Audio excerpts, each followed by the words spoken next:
Partai Solidaritas Indonesia atau PSI menilai Jokowi semestinya jadi sosok yang berada di atas semua partai politik termasuk sebagai ketua koalisi partai-partai.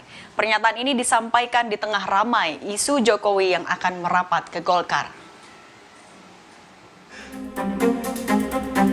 Setelah diwacanakan akan mencalonkan diri sebagai Ketua Umum Partai Golkar, kini Presiden Joko Widodo posisinya diusulkan berada di atas semua partai politik, termasuk sebagai Ketua Koalisi Partai-Partai.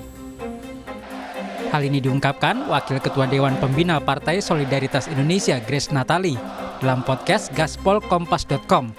Grace beralasan Jokowi bisa jadi jembatan bagi partai yang punya visi yang sama menuju Indonesia Emas.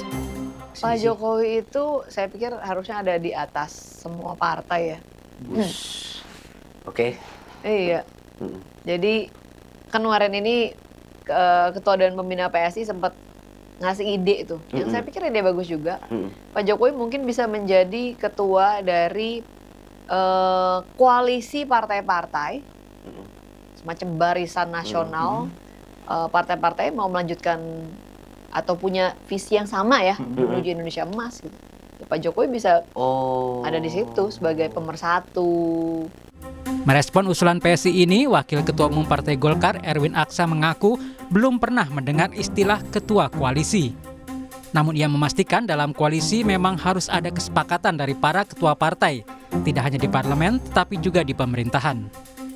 Koalisi itu kan dibangun dalam rangka bagaimana membangun pemerintahan dan parlemen yang kuat ya, dan di mana di situ ada kesepakatan para ketua partai.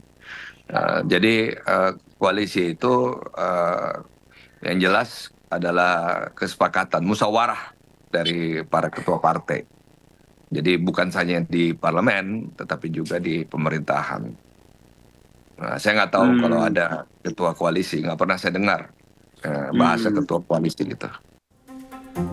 Analis politik menilai jika Presiden Jokowi tidak memegang parpol secara formal akan sangat rancu jika ditunjuk sebagai ketua koalisi parpol pengusung Prabowo Gibran, terkecuali jika Presiden Jokowi kedepannya menjadi ketua umum Partai Golkar.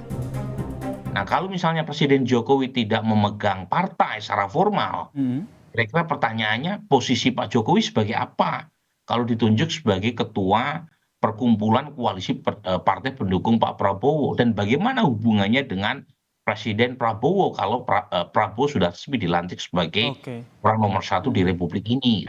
Kecuali Presiden Jokowi menjadi ketua umum Partai Golkar. Jadi kalau misalnya beliau menjadi ketua umum Partai Golkar, beliau masih punya power. Karena bagaimanapun Golkar di antara partai pendukung Pak Prabowo itu kursinya paling besar. Dan ada potensi menjadi ketua DPR, karena kursinya bisa saja mengalahkan kursi yang dimiliki oleh PD Perjuangan. Bicara PSI dan Golkar, Jokowi memang punya kedekatan dengan kedua parpol ini. Dari Partai Golkar jadi parpol pertama yang mengusung putra sulungnya Gibran Rakabuming Raka sebagai cawapres. Sedangkan PSI dinakodai putra bungsunya Kaisang Pangarep. Tim Liputan Kompas TV.